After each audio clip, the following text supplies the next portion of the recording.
আমরা তৃতীয় রুলসটা শিখি, যে নেগেটিভ অ্যাফার্মেটিভ সেন্টেন্স কে নেগেটিভ করার সময় যে 3 নম্বর রুলস আছে সেটা আমরা শিখি। সেটা হচ্ছে কি, যে যদি অ্যাফার্মেটিভ সেন্টেন্সে কি আছে, অলওয়েজ, অলওয়েজ থাকলে, অলওয়েজ থাকলে কি লিখবা, never, NEVER, never.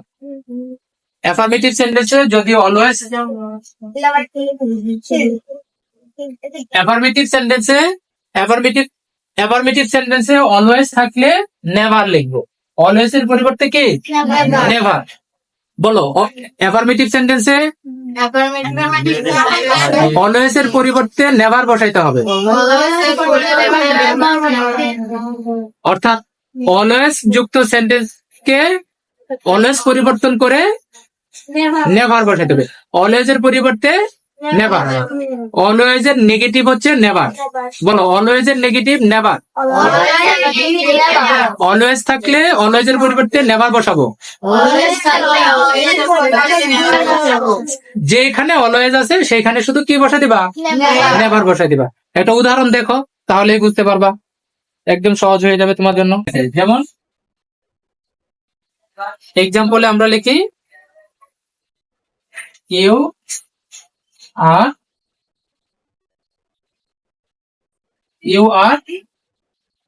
Always late. You are always late. কি আছে সেন্টেন্সে, হ্যাঁ, অলওয়েজ, যে তুমি সবসময় কি দেরি করো, ইউ আর অলওয়েজ লেট। এবার তুমি দেখো, এই এটাকে নেগেটিভ করার সময় আমরা কি লিখবো, ইউ আর অলওয়েজ এর পরিবর্তে কি হবে, নেভার। যদি লেট লিখে দেই তাহলে কি হলো, যে তুমি কখনো দেরি করো না, তুমি সব সময় দেরি করো, তুমি কখনো দেরি করো না। তাহলে কি হয়ে গেল, অর্থের পরিবর্তন হয়ে গেল। আমরা জানি যে সেন্টেন্সটা দুই ভাবে করা যায়, অর্থের পরিবর্তন করে করা যায়, আবার অর্থ পরিবর্তন না করে করা যায়। যদি আমরা লিখি ইউ আর নেভার লেট, এইটা লিখি, তাহলে কি অর্থটা একই রইলো না, অর্থটা পরিবর্তন হয়ে গেল। যে ইউ আর নেভার লেট, এটা হচ্ছে তুমি দেরি করো আর তুমি কখনো দেরি করো না। আমরা যদি এটাকে কি করি, অর্থের পরিবর্তন না করি, তখন এটা হবে you are NEVER, never punctual. You are never কি পাংচুয়াল, PUNCTUAL। পাংচুয়াল মানে সময়ানুবর্তী, সময় করে আসো না, ঠিক সময় আসো না। তুমি সব সময় দেরি করে আসো, তুমি ঠিক সময় আসো না। তাহলে কথাটা কি একই রয়ে গেল, একই রয়ে গেল না, যে তুমি সব সময় দেরি করো, তুমি কখনোই ঠিক সময় আসো না।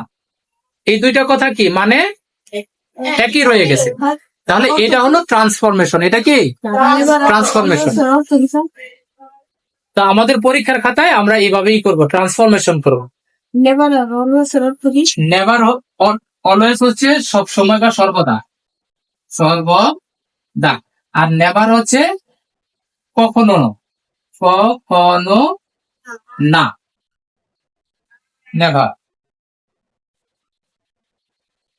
এবার তুমি দেখো যে ইউ আর নেভার পাংচুয়াল। আমরা কি করলাম, এই সেন্টেন্সটা নিব, হ্যাঁ, যে এটা যদি করি, সাবজেক্ট আগের মতো ঠিক রইলো, ইউ রইলো ঠিক, আরও রইলো ঠিক, পুরাটুকু।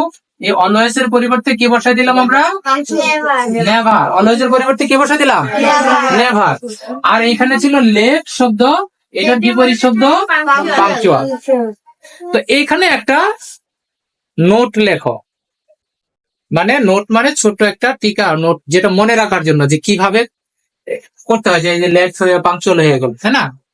এই নোটটা হচ্ছে যে নেগেটিভ করার সময় আমাদেরকে কি করতে হয়, কিছু শব্দের বিপরীত শব্দও লিখতে হয়।